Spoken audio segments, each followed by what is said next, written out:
주는 그리스도시요 살아계신 하나님의 아들이심을 고백합니다. 무엇보다 중요한 것은 우리의 삶 속에 어떨 때는 편한 것보다는 힘들고 고난의 길들이 많을 때가 있습니다. 기쁘고 즐거운 일보다는 어떨 때는 어렵고 부담스러운 일들이 많을 때도 있습니다.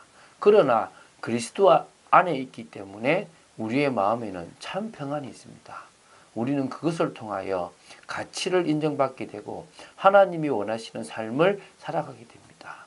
그래서 오늘도 우리는 믿음으로 나아가는 삶, 전도자의 삶, 하나님의 뜻을 이루는 삶을 살아야 될 줄로 믿습니다. 그런 여러분 되시기를 주 예수 그리스도 이름으로 축원드립니다. 우리가 어제 겟세마네에서 예수님께서 기도하신 모습을 봤습니다. 나의 원대로가 아니라 주님의 원대로. 그리고 그것을 통하여 힘을 달라고 간절히 기도하는 주님의 모습을 봤고요. 제자들은 잠을 자버렸고 깨어있지 못했습니다. 이제 환난과 핍박이 왔을 때 이 가룟 유다와 그리고 누굽니까? 많은 큰 무리가 와서 예수님을 잡으려고 할 그때에 예수님은 그 모든 것들을 통하여 성령의 인도 받을 수 있었고 11명의 제자들은 오히려 겁이 나서 다 도망을 갈 만큼 무너져 버린 거죠. 오늘 우리는 기도를 한 번 해도 되고 10번 해도 되고 100번 해도 됩니다. 하나님은 응답 주십니다. 그런데 왜 계속 쉬지 말고 기도하라 그러냐? 그건 간단한 겁니다. 그럴 때 우리가요. 옛다 응답으로 오는 그런 그냥 주시는 응답 말고 환경 속에서 만남 속에서 사건 속에서 어떨 때는 문제 속에서는 응답을 캐치할 수 있고 성령의 인도 받을 수 있기 때문입니다. 오늘도 말씀 속에서 그런 부분들을 보는 여러분 되시기 바랍니다.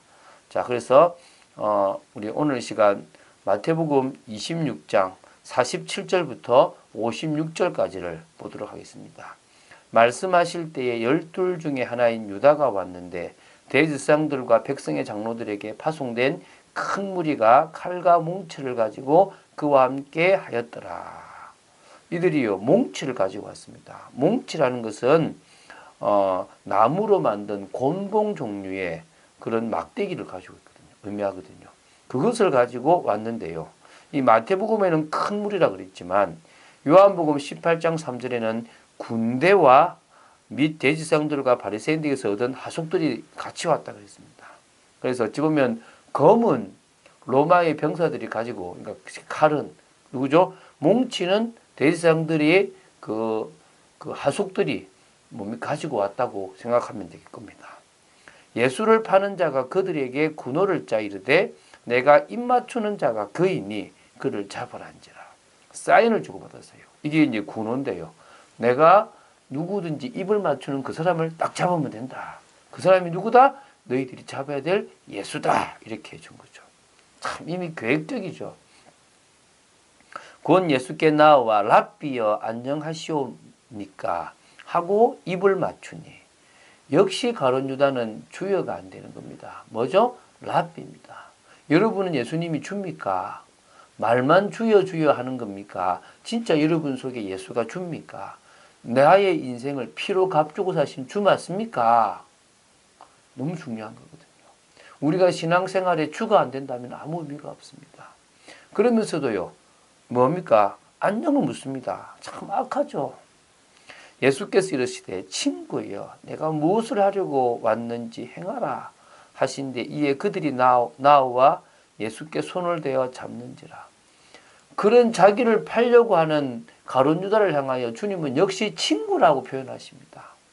오늘 부족하고 늘 원망하고 불신앙하는 우리를 향하여 주님은 친구다, 제자다라고 또 하나님은 자녀다라고 고백하고 계십니다.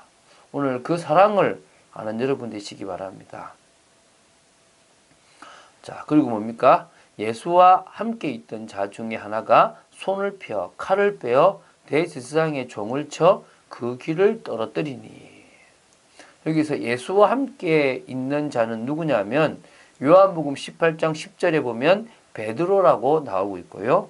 그리고 귀가 잘렸던 사람은 말고로 나옵니다. 어쨌든 그런 상황 속에 지금 이제 뭡니까? 귀가 잘린 그 이야기가 나오는데요. 이게 누가복음 22장 50절에 보면 오른쪽 귀가 잘렸다고 합니다. 52절을 읽습니다. 이에 예수께서 이르시되 내 칼을 도로 칼집에 꽂으라. 칼을 가지는 자는 다 칼로 망하느니라. 이 하나님 법칙이 있잖아요. 사람이 무엇을 심든지 그대로 뭡니까? 거둔다. 이게 갈라디아서 6장 7절에도 나오는데요. 다시 말하면요. 검으로 일어서고 무력으로 일어선 사람은 무력으로 망합니다. 지금까지 역사가 세계사가 그것을 증명하고 있습니다. 어떤 의미에서요. 이 예수님을 잡기 위해서 했던 이들의 노력처럼요. 실상 이들도 결국은 AD 70년에 검으로 망해버리는 그런 안타까움이 있습니다. 너는 내가 내 아버지께 구하여 지금 12군단 더 되는 천사를 보내시게 할 수 없는 줄로 아느냐. 오늘 잘 생각할게요. 예수님이 무기력해서 십자가에 돌아가신 게 아닙니다. 예수님이 잘못하셔가지고 지금 십자가에 달리신 게 아닙니다. 예수님은 그리스도로서 십자가에 달리시고 로마 병사에 잡히셨고 이 당시에 이 대지상들과 백성의 장로들에게 굴복하신 겁니다. 왜죠? 하나님의 뜻을 이루기 위하여. 하나님께서 인간을 구원하시기 위해는요. 대속물의 피가 필요합니다. 늘 일회용처럼 드리는 짐승의 피가 아니라 한 번에 완전한 속죄를 이룰 수 있는 예수 그리스도 그 십자가의 피가 필요했다는 겁니다. 그래서요. 지금도 12군단을 불러서 저들을 다 쓸어버릴 수 있는데 안 하고 있다는 겁니다. 그러면서 이렇게 합니다. 내가 만일 그렇게 하면 이런 일이 있으리라 한 성경이 어떻게 이루어지겠느냐 하시더라. 우리가 왜 깨어 기도하는지 아십니까? 성령의 인도를 받는 건데요. 하나님의 말씀을 성취하기 위한 겁니다. 여러분, 우리는요, 지금도 예수님께서 예언하신 그 예언대로 가고 있습니다. 믿으십니까? 땅끝까지 증인될 거라는 그 말씀대로 우리는 쭉 진행되어져 가고 있는 겁니다. 할렐루야. 그게 하나님이 원하시는 거예요. 그게 하나님이 진행해 가시는 거라니까요. 예수님께서 지금 이런 일이 있을 거라고 한 그 예언대로 지금 잡히고 있는데 너희들이 막아서 되겠냐? 이 말씀하시는 겁니다. 그때 예수께서 무리에게 말씀하시되 너희가 강도를 잡는 것 같이 칼과 뭉치를 가지고 나를 잡으러 나왔느냐? 내가 날마다 성전에 앉아 가르쳤으되 너희가 나를 잡지 아니하였도다. 지금요. 예수님은 그래도 그들에게 말씀하십니다. 너희들이 나를 잡는 이 체포는 불법적이고 정당하지 못하다라는 얘기를 합니다. 강도를 잡는 것 같이 칼과 뭉치를 가지고 너희들이 지금 나오냐? 내가 너희들과 함께 성전에서 있었을 때는 너희들이 나를 잡지 못했다.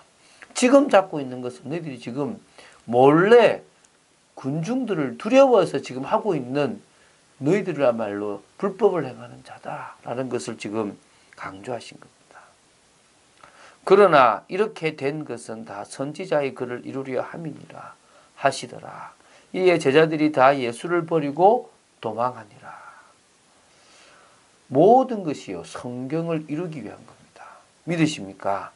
제자들은 다 도망갈 수밖에 없는 상황도 역시 예수님이 예언하신 겁니다. 자, 그러면요. 교회를 향한 하나님의 예언도 성취되어집니다. 예수님께서 교회를 어떻게 하시겠냐? 이 시대에 세계복음화하며 당신의 언약을 이루기 위한 중요한 기관이요. 사실은 주역으로 쓰시겠다고 했습니다. 그래서 교회는요. 올바른 교회가 되어야 됩니다. 은혜가 넘치는 올바른 교회. 그래서 하나님이 그 현장을 살리는 부흥의 역사가 있는 올바른 교회. 성도들이 제자로 세워지기 위해서 영적으로 성장하는 올바른 교회가 될 줄 믿습니다. 많은 사람들이요. 자기 목적을 이루기 위해서 교회를 가고 아직도 이것저것 갈등하고 있습니다. 여러분들은 그러지 마시기 바랍니다. 오늘 복음으로 담난 여러분 되시기 바랍니다. 교회는요. 성도들이 세워지는 가운데 응답과 헌신이 되어지고 제자들이 확립되어지고 지역 현장뿐만 아니라 세계 현장을 살리는 그런 방향으로 진정으로 선교하는 축복을 누리는 교회가 하나님이 원하시는 교회입니다. 그 응답 속에 참빛교회가 있습니다. 어제도요. 우리 중국인 집사님이 또 중국인 성도 불신자 한 명에게 복음을 전하는 일들을 했거든요. 왜? 당연히 해야 될 일이니까. 오늘 우리의 삶이 그런 응답의 삶, 축복의 삶 될 줄 믿습니다. 그러기 위해서는요, 개개인이 영적 힘이 있어야 됩니다. 영적 힘을 놓쳐버리면 끝납니다. 전도자의 표준이 바로 영적인 힘을 가지는 겁니다. 영적 상태를 바꾸는 겁니다.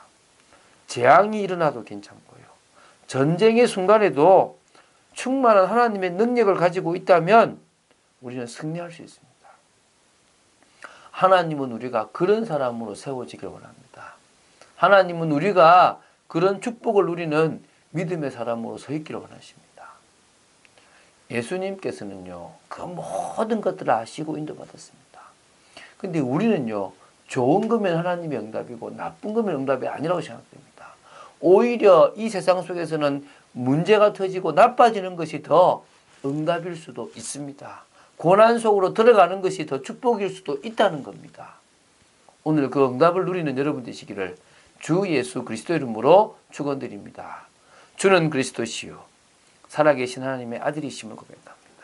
저희들이 매 순간 그리스도를 고백하기를 원하며 하나님의 나라를 이루기를 원하며 성령의 인도받기 위하여 우리의 생각, 우리의 계획이 아니라 말씀의 생각, 말씀의 계획의 인도를 받기를 원합니다. 역사하여 주시옵소서. 인도하여 주시옵소서. 은혜를 내려 주시옵소서. 올바른 교회에 올바른 성도로 올바른 방향대로 나아가는 그런 귀한 교회가 되도록 지켜 주시옵소서. 주 예수 그리스도 이름으로 기도드립니다. 아멘.